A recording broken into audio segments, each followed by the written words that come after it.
গ্রামবাসীর পক্ষ থেকে সবার সাথে এখানে দাঁড়াইছি যাতে এই রাস্তাটা সংস্কার হোক।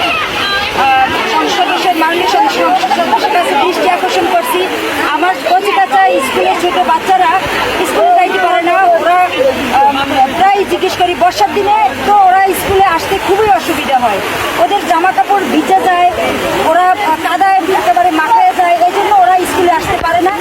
আমি চাইবো সামনের বর্ষার আগেই যেন এই রাস্তাটা সংস্কার হোক এবং আমাদের সব প্রাথমিক এবং মাধ্যমিক বিদ্যালয়ের ছাত্রছাত্রীরা ভালোভাবে হাসতে হাসতে সুন্দর পোশাক পরিচ্ছদ জুতা জামা পরে স্কুলে।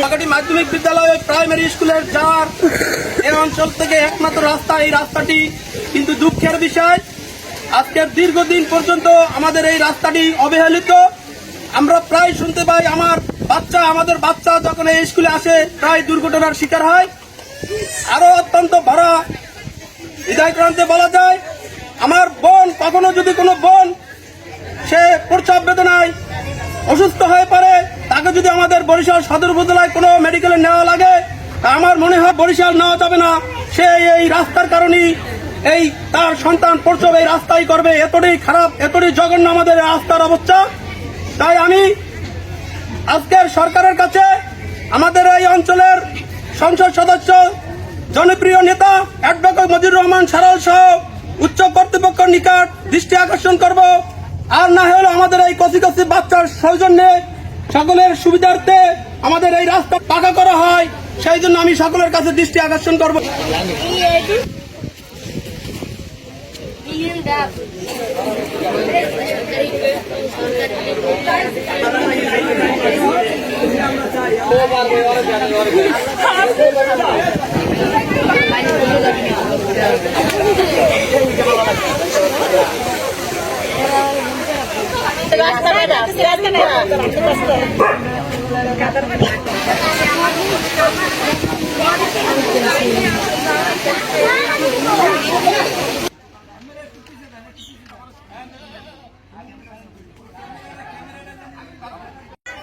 আমি নাকি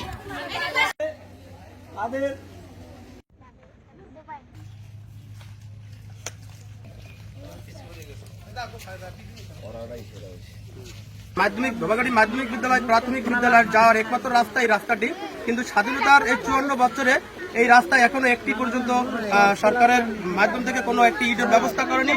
আমাদের এই স্কুলের যে কচিকাচা সন্তানরা রয়েছে স্কুলের ছাত্রছাত্রী, তারা প্রায় এই রাস্তা থেকে আসার সময় দুর্ঘটনা ঘটে এই রাস্তার কারণে, কাদার কারণে। তাই আমরা রাস্তাটি যেন দ্রুত পাকা করা হয়।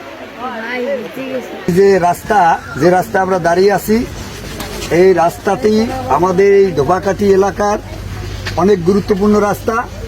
এই রাস্তা দিয়া আমাদের এই গ্রামের প্রায় অর্ধেকের বেশি ছাত্রছাত্রী ধোবাকাঠি প্রাথমিক বিদ্যালয় এবং মাধ্যমিক বিদ্যালয়ে লেখাপড়া করে। এর আরও পাশাপাশি এখানে একটি ধোবাকাঠি কানাইপুরা হাট বাজার আছে, এই বাজারও এই এলাকার লোকজন যাতায়াত করে এবং এই রাস্তা দিয়ে বরিশালে আসা যাওয়া করে। যেহেতু এটা ধোবাকাঠি এলাকার একটা প্রাণ কেন্দ্র রাস্তা, এই রাস্তাটা দীর্ঘদিন ধরে অবহেলিত। এই রাস্তাটা আপনারা দেখতে পাচ্ছেন যে কি রকমের কাদা। আমাদের এই যে কচিকাচা ছেলেমেয়েরা এই রাস্তা দিয়ে স্কুলে আসতে যাইতে অনেক কষ্ট। মাধ্যমিক এবং প্রাথমিক বিদ্যালয় ও ধোবাকাঠি বাজারের একটা প্রাণ কেন্দ্র এই রাস্তা। দীর্ঘদিন যাবত এই রাস্তার আইডিয়া আছে, কিন্তু রাস্তাটা পাকা হয় না।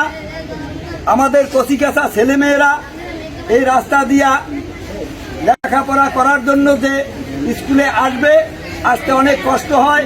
অনেক সময় ছেলেমেয়েদের বই খাতা ভিজা যায়, তারা বর্ষার ভিতরে কাদার ভিতরে আটকে যায়। এই দুর্ভোগ থেকে লাঘবের জন্য আজকের আমরা এলাকাবাসী এবং দুই স্কুলের শিক্ষক শিক্ষিকা ও ছাত্রছাত্রী সহ আমরা এই মানববন্ধনে অংশগ্রহণ করেছি।